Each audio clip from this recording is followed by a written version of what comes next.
about great monuments around the world that are so magnificent in their structures that it boggles the mind how the ancients built them. According to some left-field theorists, people didn't build them at all, but aliens descended from the skies in what some have called giant eggs or boats, and it was those beings that actually built the structures. Well, if not built them, then directed the construction. That's how a pyramid could be made sitting at true north, say the theorists. They go one step further too, telling us that the pharaohs were actually alien-human hybrids. Sounds pretty far-fetched, but what's leading some to make these claims? Is there any evidence at all? Let's take a look at why some people believe this. As you may have seen in our other shows on the pyramids, to some Egyptologists, the question of how the pyramids were built still remains shrouded in mystery. We're not only talking about the hard labor of moving millions of stones, dragging them across the land, and then up the foundation, but the absolute precision in regards to just how they lie. The fact that the pyramids of Giza sit true north should be astounding to just about anyone, not just conspiracy theorists, while others who have studied the structure insist that this great monument was precisely built to reflect the dimensions of our planet. There are critics of this theory, and they state that if you shuffle the numbers enough, you can get the results you want to fit your theory. Nonetheless, with the pyramids being so incredibly majestic, it's certainly understandable that some people think that humans had a helping hand from something not of this world. Slightly more down-to-earth but still outside of the mainstream theorists have their own hypothesis, saying it wasn't aliens that did the work, but prior to the ancient Egyptians, another advanced civilization existed on Earth that had passed on their knowledge to them.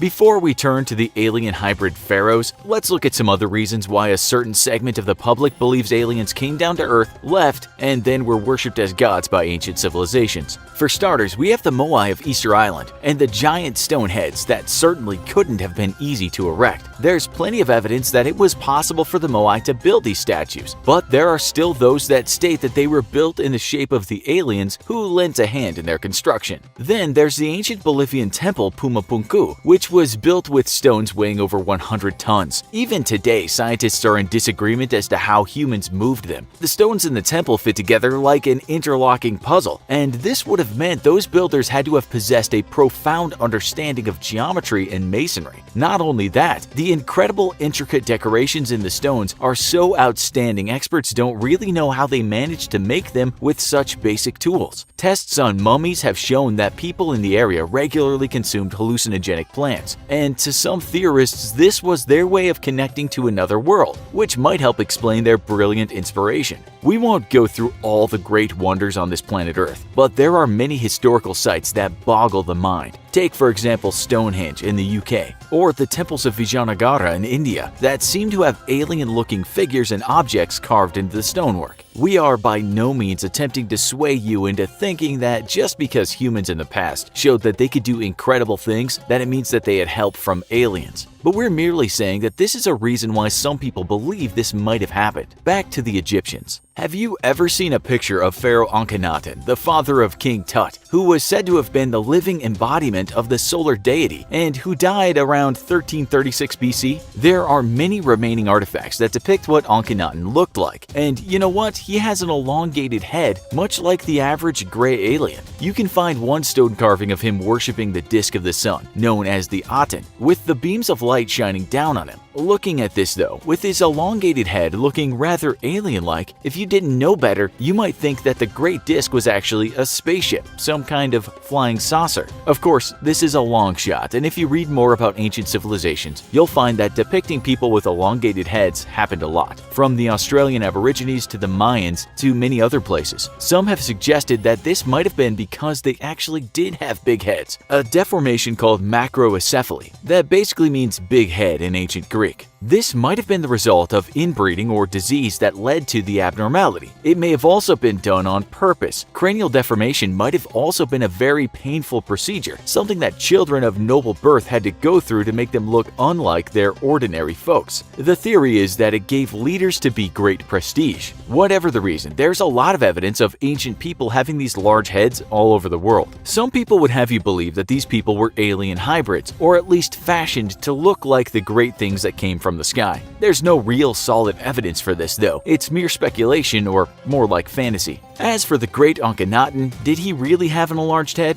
Surely his mummy would tell us this, but we'll get around to that soon. Then there are the fantasies of the British tabloid press, who have at times not let the facts get in the way of telling a good tale, to put it politely. In 2016, some of the tabloids published an article about an ancient Egyptian coin that was unearthed. If you look at it, there's no doubt that one side portrays the elongated head of a gray alien. The problem with this is the fact that the only evidence of the coin being real was a line that told us the artifact was discovered by a group of people who worked on the renovation of a house in southern Egypt. We looked for more information at all on this mysterious group of renovators and couldn't find anything. We did, though, find coin experts talking about the alien head piece of cash, and they said this: a little research revealed that it's not even a real artifact, but a heavily retouched or photoshopped image of an actual Roman medallion in the famous collection of the Cabinet de Médailles in Paris. The hoax was uncovered by computer scientist Ralph Boulot. So much for trustworthy news sources. We found another dubious source telling us that DNA tests of Egyptian mummies revealed a gene called CXPAC5, which we're told is responsible for the building of the frontal cortex, the thinking part of the brain. 8 out of 9 mummies didn't contain this, but the mummy of Pharaoh Akhenaten did. The article then jumps to the conclusion that aliens must have planted this in the pharaoh. The blog post tells us that it's unusual to find CXPAC5 in the mummy of Akhenaten because he died at age 45, and it only appears in much older people. Akhenaten seemed to have an advanced brain.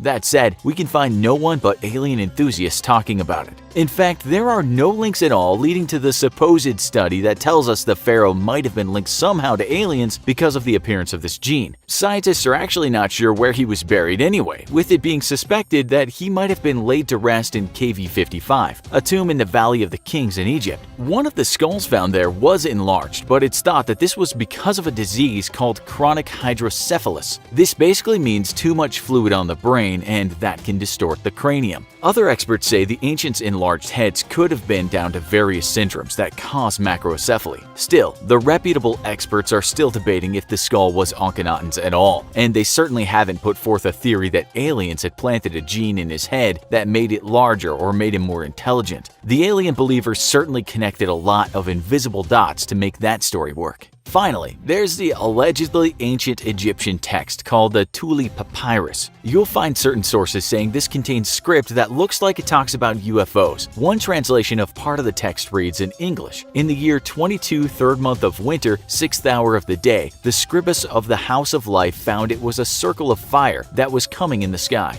Another part reads, "They were more numerous than anything. They were shining in the sky more than the sun to the limits of the 4 supports of heaven. Powerful was the position of the fire circles." Wow, that certainly sounds like it might have been an account of an alien sighting. The only problem is the Thule Papyrus is not an authentic papyrus. It's a transcription of an alleged document of whose origin is dubious at best. Even some ufologists call the entire thing a hoax, saying someone was handed an ancient document and told it was a transcription of the original, and then someone translated that, and that's about it. In something called the Condon Report, a report by a group funded by the US Air Force on the possibility of alien life coming to Earth, this Thule Papyrus was talked about. The researchers wrote that it was taken from secondary and tertiary sources without any attempts to verify original sources. They also said that all such accounts of UFO sightings handed down from ancient times have proved to be weak and unverifiable. Until they can be verified, they're meaningless. From what we could see, a lot of people don't bother with the verification process, but are quite sure when writing their blogs from their bedrooms that they are right. Their evidence is like the Thule Papyrus in digital form. Dubious evidence handed down and rewritten and copied and passed on. It makes for a good story, but until we have more evidence, that's all it is, a story. As you can see, a lot of people claiming that pharaohs were part alien or contacted by aliens are connecting a lot of dots that don't necessarily mean much except in their own minds. They already have a picture they want to see, but science doesn't work by starting from a conclusion and finding evidence to back it up. It's the opposite. We look at the evidence we have and use that to come to conclusions. With that, we'll finish with a quote. In the words of astrophysicist Carl Sagan, in the long litany of ancient astronaut pop archaeology, the cases of apparent interest have perfectly reasonable alternative explanations or have been misreported.